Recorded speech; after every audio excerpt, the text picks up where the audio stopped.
Alright, smooth brains. Before you even think about touching a single piece of wood, let's go over the absolute basics that apparently escape most of you.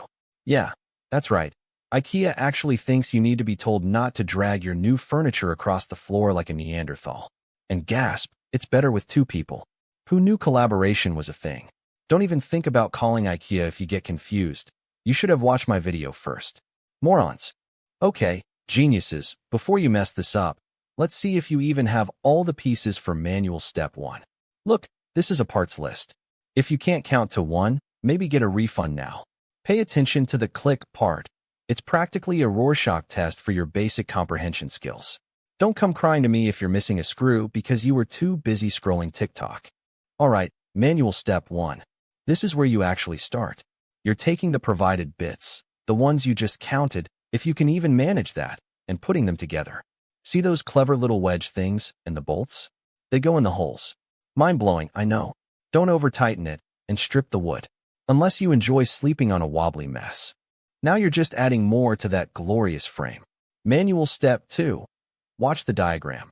Notice the big X? That means don't be an idiot and put it in upside down. Or don't hammer it in like a caveman. Then, for manual step 3, you're slotting in another crossbar. Seriously, this isn't rocket science. It's just following simple pictures. Try to keep up. Still with me? Good. Manual step 4 is more of the same, just tightening up the ends.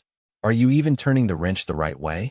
Now, manual step 5, you're flipping over a component and adding a flat piece with a screw. It's almost like they want you to build a flat surface. Don't drop it. Or do. I don't care, it's your bed.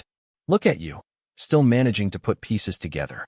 For manual step 6, you're screwing a long piece down. Just make sure the screws go into the right holes. This isn't a puzzle where any hole works, you imbecile.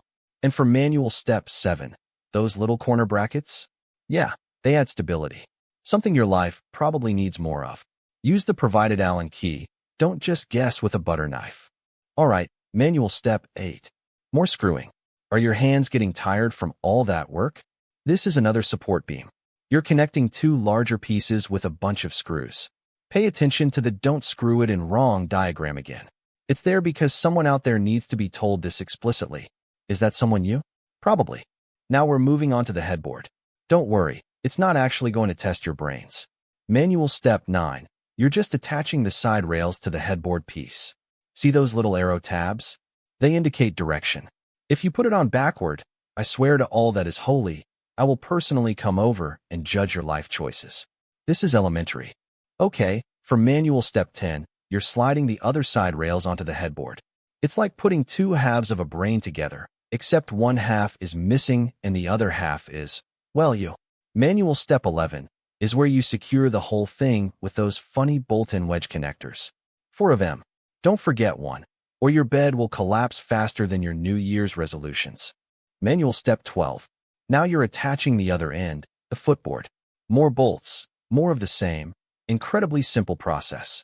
Seriously, if you're struggling with this, maybe consider a career in professional napping. It's the only thing you seem to be building correctly. Now, for manual step 13, you're adding the central support beam. This is crucial unless you enjoy your mattress bowing in the middle like a sad clown.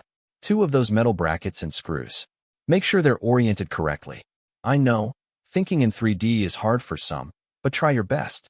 You're almost done with the core frame, surprisingly. Manual step 14, just making sure everything's snug. Don't leave things loose. This isn't a Jenga tower. Manual step 15 is adding another support leg to the central beam. Yes, it needs support. No, it's not because you're building it. It's just good design. But honestly, with your skills, it's probably for the best. Alright, the frame's done. Now, for the part that requires a modicum of dexterity, adding the fabric cover. Manual step 16, you're zipping it up over the headboard. Yes, zip it up. Like a jacket. You know what a zipper is, right? Manual step 17 is wrapping it around the sides and securing it. It's not rocket science, just fabric. Try not to tear it, butterfingers. Continuing with the fabric. Manual step 18, the footboard. Just wrap it, pull it snug, and secure it underneath. It's pretty self-explanatory unless you have a fundamental misunderstanding of how fabric works. Manual step 19, is making sure the corners are tight. Don't leave it saggy. Nobody wants a sad-looking bed or a sad-looking builder.